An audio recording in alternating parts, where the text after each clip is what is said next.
Hi, everyone on YouTube and all the NFL YouTube prognosticators and football fans everywhere. This is Andrew Warren, back here once again, giving you my thoughts for the NFL Conference Championship games and my Super Bowl prediction for Super Bowl 56. Check it out. Before I get to my thoughts on the Conference Championship picks, we have a lot of news to talk about in the NFL, leading off to the Tom Brady retiring after 22 seasons with the NFL. Tom Brady's officially calling it a career, making it one of the best quarterbacks of all time, remarkably one of the best quarterbacks of all time, known as the GOAT. So, ironically, that's probably one of the best. He's one of the best of the best we had, and it's like it is just one of the best I can say. So, that's all I can tell you on that one. But anyways, for Tom Brady, definitely a first ballot Hall of Famer. Probably. Well, you think my cat Coco would probably agree to that run right here. So, yeah, Coco. But anyways, 2027, I believe he'd be the first ballot to be in the Hall of Fame. So I think that's definitely to keep an eye on that. And until then, we got to see what we can do with Tom Brady on all that in there. But, that being said, congratulations on a wonderful career for Tom Brady, probably the last of we're going to see Tom Brady in there. But, for the Bucks, what are they going to do now? They drafted a quarterback from last year. So, from there, I think they're probably going to use him in the drafting point. And, of course, the Washington football team has renamed themselves the Washington Commanders, which is a very interesting name on that one. The reason I find this one name interesting, though, is it's kind of a name that you would not think of in the first place, one of those things. But Commanders is not a really interesting, really one they ran out to. They were searching for a team name for our last couple of seasons, and now they finally got one with the Washington Commanders. So I think it was a rebranding of that. So let's see how they could do with the longevity of that for that team, the Washington Commanders. So that's going to be a good one to see. Looking forward to this coming season of 2022 and all that. That's a very interesting thought on that one. So I think the way I see it for 2022, it's going to be a very interesting year. I really think so. We got the Hall of Fame members like Don Marion from there. He's one of the Hall of Famers in there. We haven't really got to the Hall of Fame yet, I don't believe. But I just know we have one going in, I think. So, but I think one Hall of Famer died recently. So that was in January. That was Don Marion, which my condolences out to him. But I don't know if they did the Hall of Fame members yet. So I think so in there. But I think Big Ben retiring too. Would want to wish him luck on his career. So. And everything else on that everything else on that one. Now, I think and of course we have the Brian Flores lawsuit, which is discrimination lawsuit, which is a very now Bill Belichick is part of that, so that's going to be a tough one to swallow up on, and everything else on that. So I just hope Brian Flores gets a coaching job. That's the way I look at it at that point, But anyways, we got some new firings. We got some firings of Matt Nagy. That Matt Eberflus is going to be taking over in that one, and yeah, Vince Van Gogh got fired from the Broncos. He's been replaced by Nathaniel Hackett, which that's one of the lawsuits that Brian Flores is the Denver Broncos. Yeah, and David Culley got fired from the Houston Texans, which he's been replaced by Lovie Smith. And we all know about Urban Meyer, but the one who's going to be replacing him is Doug Peterson. And, of course, new head coach Josh McDaniels. He's going to be there. So, he's going to be there for the Las Vegas Raiders. So, one of the Patriots coordinators, Josh McDaniels, is going to be going over there. So, I'm wishing nothing but the best. So, and then Sean Payton retiring, we talked about, and Dennis Allen is taking over. And Mike Zimmer has been fired, which we don't know who's going to replace him yet. But the one to replace Brian Flores is Mike McDaniel. So I think he's stepping in for the Miami Dolphins. And we all know about Joe Judge, who was from the New York Giants, got fired, which I think that was another lawsuit for Brian Flores to be suing the New York Giants. So, and he's being replaced by Brian Dibble, who has been with the Patriots organization for well, he spent as an offensive coordinator, which I think he was with the Patriots too. If I'm not mistaken, in the early 2000s. So that's something to look forward to on that. So on him, but I'm trying to think. I thought there was another team that was suing. That Brian Flores was suing. I forget who it was, but no, the big ones were the Giants and the Broncos. So on that one. So, anyways, there was a lot going on in the NFL. I think we had some front office issues too, and everyone else, I believe, Dick Cass is retired from the Baltimore Ravens, who was the president for the Ravens. So after almost 18 years on the team. So, anyways, there was one other general manager in there. And also, I think coming the next year, that too in 2022 is the final year of Highmark Stadium for the Buffalo Bills, which was called Ralph Wilson Stadium. So I think they're gonna be building a new stadium coming up this coming few years. So we'll see how that one goes out with that. So, anyways, let's get on to my thoughts of the conference championship games, which you guys have been really waiting for. First, of the Cincinnati Bengals and the Kansas City Chiefs. This was for that game. That's probably the best comeback in a conference championship game since Peyton Manning did in 06 and 07 with Tom Brady and the Patriots on that one. So that's probably an interesting fact on that one. So how Cincinnati overcome that was really, really amazing. I thought. I really thought that was going to be Kansas City bowling all day, but all of a sudden Joe Burrow just came in, said we're not giving up on it, and he just came in. Played solid football in the second half and ended up winning the game in overtime, which, like I mentioned, hold on, what the? Oh yeah, I just couldn't think of the name of the kicker right now. It's just with Evan McPherson, who made the game-winning field goal, which he's having a hell of a playoff run with his game-winning field goals and all that. And Joe Mixon has been running really well in his life right now from the playoffs as well. So, giving props for him. But Jamar Chase is doing pretty well from himself as well. Who could be on the end of a Rookie of the Year, which I don't think they did the awards yet. Which I think he was on the rookie team. I just know that, but they haven't done the NFL awards yet, so we haven't really done that. But Jamar Chase and Mac Jones, they're fighting for the Rookie of the Year right now. If I had to pick two, it'd probably them to be Offensive Rookie of the Year for both of them.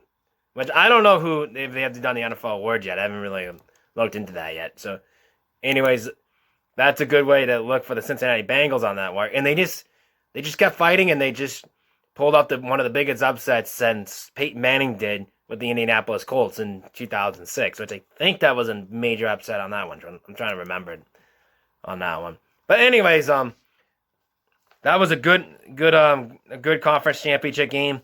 I think that now Cincinnati goes on top. They go to the Super Bowl, which is against the LA Rams. Which the LA Rams case, they did pretty well on defense. That's what really got them into that. They held out Jimmy Garoppolo, held him on for a couple of sacks, and not going in. And Jimmy Garoppolo almost came back and won, but it just didn't turn out the way it planned for the for the San Francisco.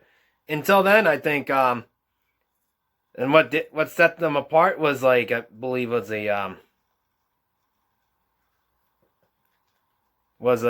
the field goal situation, which belonged to the Rams, and now for the second year in a row, the Super Bowl host team is going to host the Super Bowl, which is the LA Rams. Which the Tampa Bay Buccaneers did that, which they wanted the Super Bowl last year in their home stadium. So we'll see how the Rams can do it this year. No, but I'm happy for Matthew Stafford, who got to the Super Bowl, who has been on a bad organization for many years, and just like a year ago, he just got traded to the LA Rams for Jared Goff. And now a year later, fast forward to today, he's going to the Super Bowl. So this is a really interesting tryout on that. But the Rams are back in redemption, going to the Super Bowl since Super Bowl 53, which they lost to my Patriots on a defensive game on that one. So now they have another second shot at the Super Bowl in the second time in 3 years, and now back on top of that. Well, anyways, and now you got the Cincinnati Bengals and the LA Rams in Super Bowl 56. Who's coming out on top?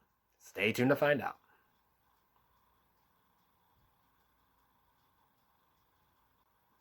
Okay, now for my Super Bowl 56 prediction.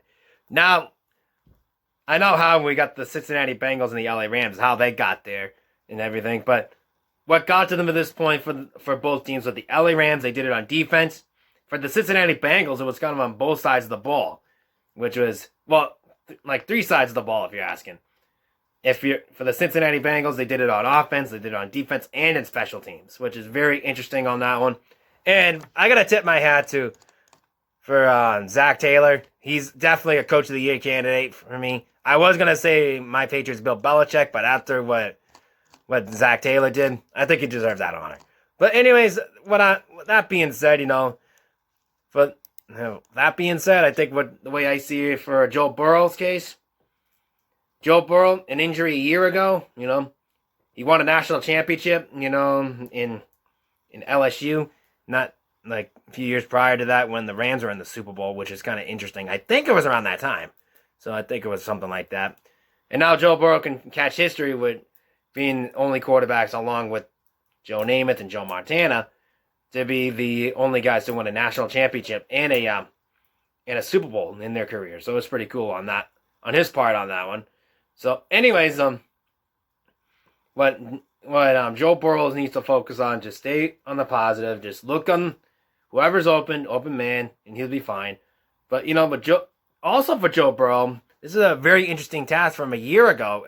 He got jabbed on Rookie of the Year because of an injury that set him back last year. So this is going to be a very interesting thing how he's going to pull off when that one goes out on that.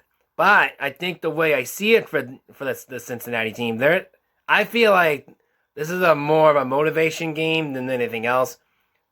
And if you think about it, I think Joe Burrow is like playing like lights out. Joe Burrow played like Patrick Mahomes, but a little bit more better than he did in the conference championship game.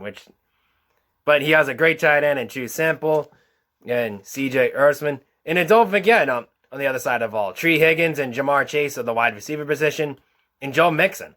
So it's going to be interesting on that one. But in their offensive line core, they've been stepping up to the plate what they did for the playoffs as they did. That offensive line was not really good all year. All of a sudden, their offensive line is playing like they're the best in football, like the number one offensive line in the league. So it's kind of like, whoa, what happened here all of a sudden? But I feel like this is going to come down to what Cincinnati can do. And that's the key momentum for the Rams part. The Rams part are really good. They went really good on defense. And don't get me wrong, the Rams are really solid on offense too. Not with Matthew Stafford, Odell Beckham Jr., and the wide receiver position. And not only that, for the Rams, they've been really key momentum on defense. That's what the key is momentum for the LA Rams is all year long. They play defensive football, solid defensive football, and it got them where they are now. And what they're saying, what the old saying goes, defense wins championships. But I'm not too sure about this part, though. This is going to be the key momentum for this team. Whoever can control the running game. That is going to be the key in that one. And I believe that's going to belong to the Cincinnati Bengals in this one. And if Joe Mixon can light up that Rams defense, which the Rams defense giving up the run, we're not the best at that. Let's be honest here. Cincinnati can just sneak up on the LA Rams in this one. So for the Super Bowl history could be on the line here on both teams. But I think that's going to be history if I had to say history for for the Super Bowl for the LA Rams. I'm going to have to say this. I love all the guys on the defense over there in there with Sam Darnold, Von Miller, guys like them. And they got Odell Beckham Jr. in the wide receiver position. And retooled with Matthew Stafford. Did pretty well. But this is where this is going to be really, really dicey when Super Bowl history is going to come. The LA Rams are going to be the first team in Super Bowl history to lose the Super Bowl in their home stadium. That's my prediction on that one. So you guessed it. I'm picking the upset right here. I'm taking the Cincinnati Bengals over the LA Rams in this one, as the Cincinnati Bengals are the represented home team on that one. So you heard me correct. I'm picking the upset with here. Cincinnati Bengals over the LA Rams in Super Bowl 56. On the line, this is a kind of fair line if you ask me this one. But on the line, though, the Rams are favored by 4 in this game. I'm picking the upset. I'm taking Cincinnati +4 in this one. And I believe Cincinnati is going to really get this one out on this one. In the over and under, it's 48, and I'm going to go over 48 with the final score. Cincinnati 27, the LA Rams 26 on it. On an Evan McPherson game-winning field goal at the gun. And who's going to be my Super Bowl MVP? Cincinnati Bengals running back Joe Mixon. Because that is going to be key to momentum, to run the ball, control the ball by the running game. And if Cincinnati can do that, Cincinnati Bengals have a shot at winning this game. Don't get me wrong on Matthew Stafford on this one. I'm not pulling blame on the Rams or anyone like that. They deserve to be in the Super Bowl as much as Cincinnati does. But there's another kick to this one. The Cincinnati Bengals play the the Las Vegas Raiders. Every playoff game that whenever it's a controversial call for the Raiders, every time the Raiders lose in a controversial game, like the tuck rule for the Patriots, and of course this year for Cincinnati, for that touchdown call in the wild card game, and of course the immaculate reception in the 70s, which a year later Pittsburgh won it, because that year the 72 Dolphins won it when that immaculate reception happened. But still, the point is, every controversial playoff game that the Raiders have involved in that they lost, they end up winning the Super Bowl. So that's key momentum on that one. So, like the Steelers did that in the 70s with the immaculate reception. They won the Super Bowl a year after that. And of course, fast forward another 29 years later, my New England Patriots with the tuck rule game, the Patriots win that game and won Super Bowl 36. Now 20 years later, the Raiders are in a controversial call on that wild card game against Cincinnati. And this could be another chance of opportunity that the Bengals are going to top off with on that tree on that one. So that's another key momentum on that one. That's why I'm picking the Cincinnati Bengals to win it. Like I said, the Cincinnati Bengals over the LA Rams. Cincinnati +4. Over and under 48. The final score, Cincinnati Bengals 27. The LA Rams 26. Joe Mixon, your Super Bowl MVP. Okay, shout out this week for the Super Bowl is my good old friend, the Blind Canadian Cat. Check out the Blind Canadian Cat and the rest of the NFL YouTube prognosticator page down below. I'll definitely be back for the Super Bowl post-game show, so you can definitely stay tuned for that. And that's going to be my final NFL post of the year. Until then, this is Andrew Warren signing off. Hope you enjoyed my final pick of the year, and rock out.